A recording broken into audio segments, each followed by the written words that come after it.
itu logika. Dalil naklinya maksudnya dalil Al-Quran, firman Allah, wa tawakkal 'alal hayyil ladzi la yamutu. Bertawakkallah kamu kepada yang maha hidup yang tidak pernah mati.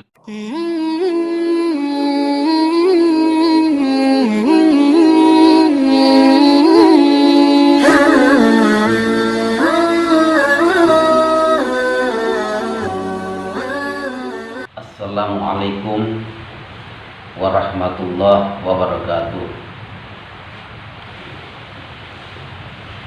Alhamdulillah wassalatu wassalamu ala rasulillah. Amma ba'du.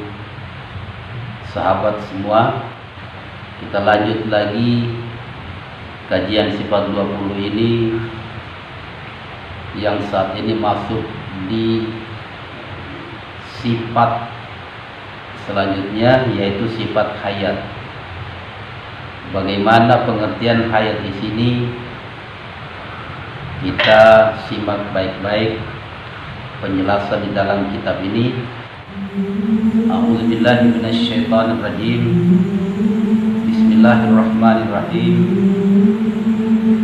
Wa ammal hayatul wajibatul lahu ta'ala wa hiya sifatun wujudiyatun wa ni'matun wa imatun lidzati jalla wa azza.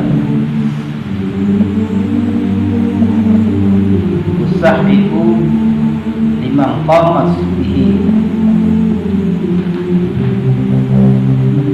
ayyatasifa bil qudrati wal iradati wal ilmi wal sam'i wal basari wal kalam.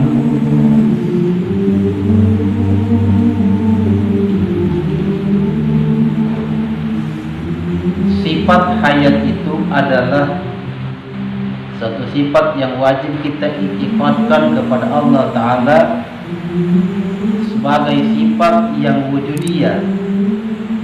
Wujudiyah artinya sifat yang nyata, yang konkret.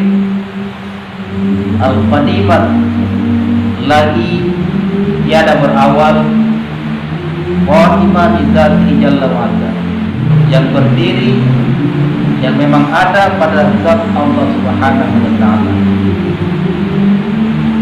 Di mana sifat itu tusahiku liman qamas, adalah mensahkan bagi yang berdiri dengannya sifat tersebut oleh sifat kudrat, sifat irada, ilmu dan lain sebagainya.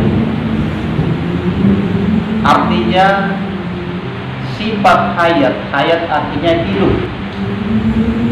Wajib kita iktikadkan bahwa Allah Ta'ala itu bersifat hidup, memiliki sifat hidup.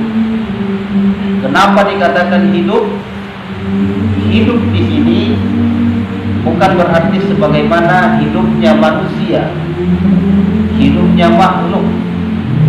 Kalau hidupnya makhluk, ada yang pakai napas, pakai nyawa, pakai ruh. Hidupnya Allah bukan seperti hidupnya makhluk, memiliki nyawa, memiliki napas.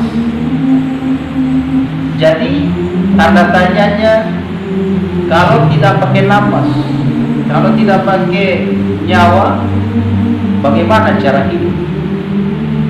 Agar kita tahu bahwa maksud daripada sifat hayat atau hidupnya Allah ini, hidup yang tiada dapat digambarkan.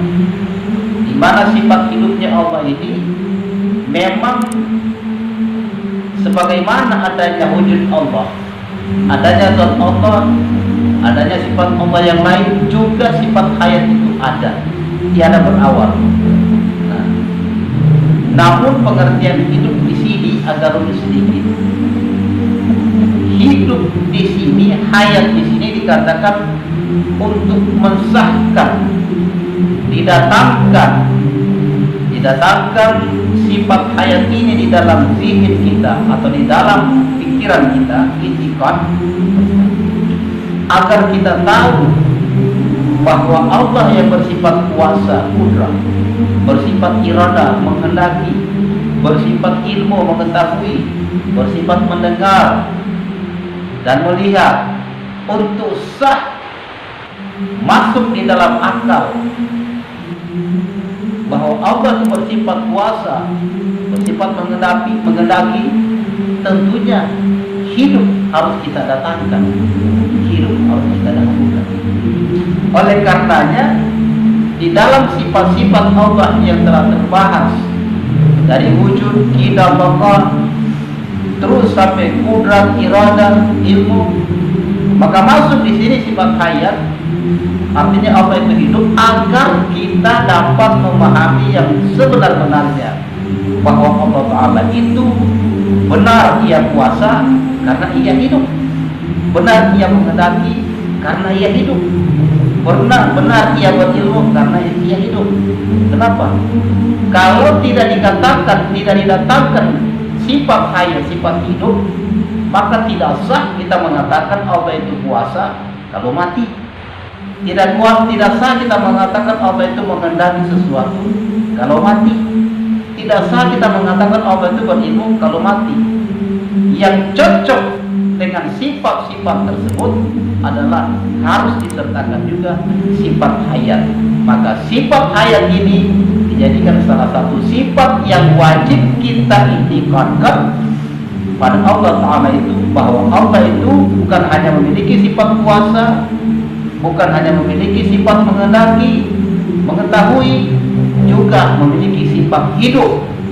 Dengan hidupnya ini tidak seperti hidupnya makhluk, tidak seperti hidupnya manusia, tidak seperti hidupnya malaikat, tidak seperti hidupnya tumbuh-tumbuhan, tidak seperti hidupnya segala ciptaannya. Tetapi hidupnya Allah bagaimana? Jangan kita bayangkan bagaimana cara atau bentuk hidupnya Allah, tetapi wajib kita iktikadkan Allah Ta'ala itu hidup karena Allah itu mengetahui, karena Allah itu mendengar, karena Allah Ta'ala itu kuasa, karena Allah Ta'ala itu menghendaki segala sesuatu. Dengan demikian, yang menghendaki segala sesuatu, yang kuasa atas segala sesuatu, tentunya maha hidup. Maka Allah Subhanahu wa Ta'ala adalah zat yang wajib wujud, yang memiliki sifat kuasa, memiliki sifat ilmu, memiliki sifat berkehendak dan lain sebagainya, juga memiliki sifat hidup. Hidupnya Allah laisa kamitslihi. Sekali lagi, hidupnya Allah laisa kamitslihi. Tidak ada perumpamaan. Jangan dibayangkan dengan hidupnya apa, jangan dibayangkan dengan hidupnya sesuatu. Wajib saja kita ketahui, kita iktikadkan bahwa Allah Ta'ala yang maha kuasa, Allah Ta'ala yang maha menghendaki, Allah Ta'ala yang maha mengetahui itu hidup, bukan mati. Inilah salah satu penjelasan di dalam kitab ini. Karena dikatakan itu adalah syarat, hayat itu adalah syarat untuk sahnya seluruh sifat. Maksudnya masuk di dalam akal, masuk di dalam pencernaan pemahaman kita. Kita mengatakan seseorang itu melihat, tentunya hidup. Kita mengatakan seseorang itu berkata-kata, tentunya hidup. Kita mengatakan seseorang itu berilmu, tentunya hidup. Kita mengatakan seseorang itu kuasa, tentunya hidup. Maka Allah juga otomatis, dengan Allah sudah jelas maha kuasa, maka maha hidup. Itu perlu kita ketahui. Cernalah baik-baik, memang agak rumit dikit masalah hayat ini. Kenapa dikatakan syarat? Tusahihu. Hayat itu adalah tusahihu lima qamas, mensahkan berdirinya seseorang dengan sifat yang lain. Syaratnya sah di dalam akal apabila hidup. Begitulah Allah Subhanahu wa Ta'ala. Wa dalilu 'alaiha aqlan. Ini ada dalil menurut logika. Sekarang kita cerna dan bermula dalil yang menunjuki kepada Allah Ta'ala itu bersifat hidup menurut logika. Apa? Annal hayata sifatun kamal wal mautu sifatun naqs. Bahwasanya hidup itu adalah sifat yang menyempurnakan segala sifat, sedangkan mati itu adalah sifat yang mengurangi sesuatu. Artinya sifat hidup itu adalah sifat kesempurnaan. Kalau mati sifat kekurangan. Maka Allah Ta'ala itu mustahil mati. Allah Ta'ala itu tidak masuk akal kalau dikatakan mati. Yang masuk akal adalah Allah itu maha hidup. Nah, itu logika. Dalil naklinya maksudnya dalil Al-Quran, firman Allah, wa tawakkal 'alal hayyil ladzi la yamut. Bertawakkallah kamu kepada yang maha hidup yang tidak pernah mati. Nah, itu jadi jelas secara logika bahwa Allah Ta'ala itu memang bersifat hayat, karena tidak sempurna segala sifat kita letakkan kepada Allah kalau mati. Dan Al-Quran juga sudah menjelaskan bahwa Allah Ta'ala itu hidup dengan ayat tadi, bahwa bertawakallah kamu kepada yang maha hidup yang tidak pernah mati. Kita wajib kita etikatkan secara ringkas, global, dan dapat mudah dipahami bahwa sifat yang berikutnya yang wajib kita etikatkan adalah bahwasanya Allah Ta'ala itu memiliki sifat hayat atau hidup dengan hidup yang tidak dapat diperumpamaan, tidak dapat diperumpamakan, tetapi hidupnya Allah hidup yang sangat sempurna. Maka sempurnalah itikat kita dengan kita mengatakan Allah Ta'ala itu maha hidup, maha segala-galanya, selain daripada maha melihat, maha kuasa, juga Allah Ta'ala itu jelas sekali adalah maha hidup. Itulah pengertian hayat. Hayat artinya hidup. Kalau manusia hidup, makhluk lagi hidup, apalagi Allah.